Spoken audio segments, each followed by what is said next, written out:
જય માતાજી મિત્રો, તો આજે મેં એકદમ ટેસ્ટી પોચા રૂ જેવા અંદરથી જાળીદાર એવા મેથીના ભજીયા બનાવ્યા હતા, એટલે કે મેથીના ગોટા બનાવ્યા હતા અને તેની સાથે ખાઈ શકાય તેવી ચટણી એટલે કે કઢી બનાવી હતી જે એકદમ ટેસ્ટી લાગે છે. તો તેની માટે મેં અહીંયા સૌપ્રથમ તો મેથીના પાંદડા લઈ લીધા છે. તો તેને મેં 2 થી 3 વાર સરસ રીતે ધોઈ લીધા છે, કારણ કે મેથીમાં આપણે થોડી ધૂળ આવતી હોય છે, માટે આપણે તેને 2 થી 3 વાર ધોઈ લેવાના. સાથે કોથમીરને પણ મેં ધોઈ લીધી છે. હવે તેમાં નાખવા માટેનો આપણે મસાલો કરવાનો છે, તો તેની માટે મેં 1.5 ચમચી જેટલા ધાણા, અડધી ચમચી અજમો, 1 ચમચી જેટલું આખું જીરું અને મરીને લઈ લીધા છે. હવે તેને આપણે અધકચરા ખાંડી લેવાના છે. અધકચરા ખાંડવાથી તેનો ટેસ્ટ એકદમ સરસ આવે છે. તમે આને મિક્સરમાં પણ પીસી શકો છો, પણ આવી રીતે તમે ખાંડીને નાખશો ને તો વધારે તેનો ટેસ્ટ આવશે. તો આવી રીતે આપણે અધકચરો ખાંડી લેવાનો છે. તો હવે તેને આપણે સાઈડમાં રાખી દઈશું. હવે આપણે જે મેથીના પાંદડા છે તેને લઈ લેશું અને તેને આપણે ઝીણા ઝીણા સમારી લેવાના છે. બધા પાંદડાને આપણે આવી રીતે ઝીણા ઝીણા સમારી લેવાના છે અને જેમાં પણ તમારે ભજીયાનું ખીરું બનાવવાનું હોય તેમાં આપણે તેને નાખતા જઈશું. હવે સાથે મેં અહીંયા કોથમીરને પણ ઝીણી સમારી લીધી છે અને લીલા મરચાં મેં અહીંયા 8 જેટલા લીધા છે. મેં અહીંયા થોડા મોરાટ લીધા છે, તો તેના બી કાઢી અને એને પણ ઝીણા સમારી લેવાના છે. તો હવે બધાને આપણે એક જ બાઉલમાં મિક્સ કરી દેવાના છે. આપણે જેમાં પણ ભજીયાનું ખીરું બનાવવાનું હોય તેમાં આપણે મિક્સ કરી દેવાના અને આપણે જે મસાલો ખાંડેલો છે તેને પણ નાખી દઈશું. હવે આ મિશ્રણને આપણે થોડી વાર માટે સાઈડમાં રાખી દઈશું અને તેની સાથે ખાવાય એવી ચટણી બનાવી લઈશું. પહેલાં તો 2 મોટી ચમચી જેટલી આપણે ચણાનો લોટ લઈ લેવાનો છે. તેમાં મેં ચપટી જેટલા લીંબુના ફૂલ લીધા છે. તમે આની જગ્યાએ લીંબુ પણ નાખી શકો અને તમારી જો છાશ હોય ને તો પણ નાખી શકો. 1 ચમચી ખાંડ અને થોડી હળદર નાખી દીધી છે. હવે અડધા કપ જેટલું મેં અહીંયા પાણી લઈ લીધું છે. તો થોડું થોડું નાખી અને આપણે તેને મિક્સ કરી લેવાનું છે. થોડું થોડું નાખતા જઈશું જેથી કરીને આપણા ચણાના લોટમાં લમ્સ ના પડે. તો અડધા કપ જેટલું આપણે પાણી નાખી દઈશું આમાં અને એકદમ સરસ મિક્સ કરી લઈશું.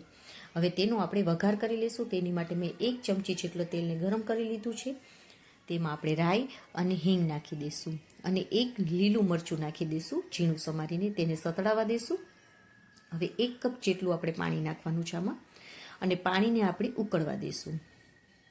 પાણી આપણું ઉકળી જાય પછી આપણે જે મિશ્રણ તૈયાર કરેલું છે ચણાના લોટનું, તેને આવી રીતે એકવાર હલાવી અને હવે એમાં થોડું થોડું આપણે નાખતા જઈશું પાણીમાં.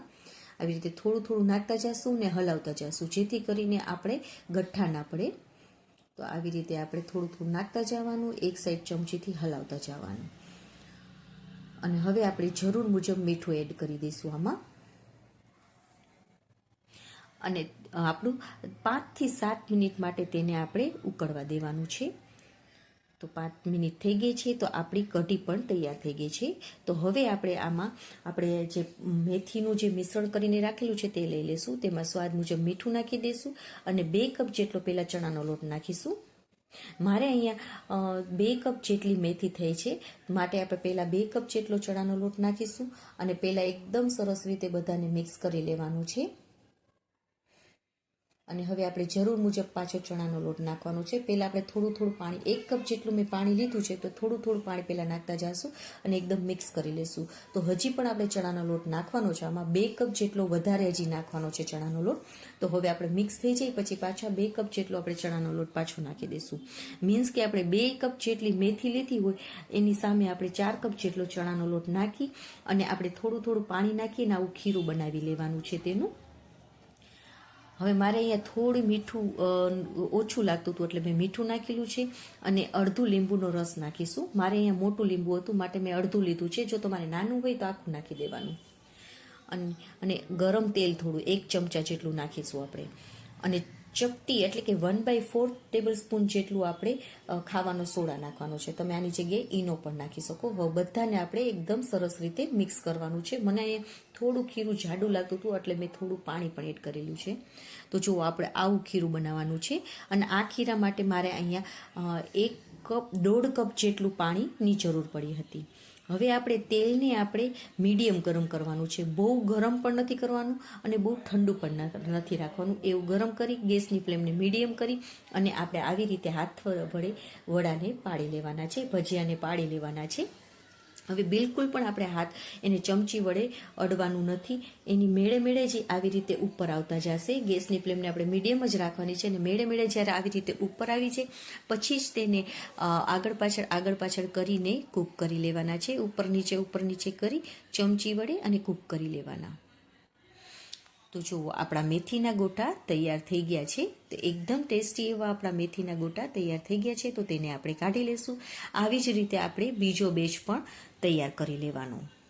તો છે ને એકદમ સરળ રીતથી તમે આ મેથીના ગોટા બનાવી શકશો અને બધાને ખૂબ જ પસંદ આવશે.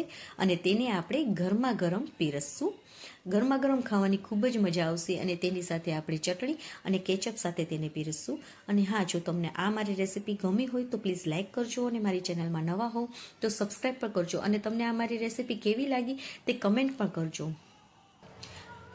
તો છે ને હું તમને એક બતાવું પણ ખરી. તો એકદમ અંદરથી જાળીદાર અને પોચા રૂ જેવા એવા મેથીના ગોટા તૈયાર થઈ ગયા છે.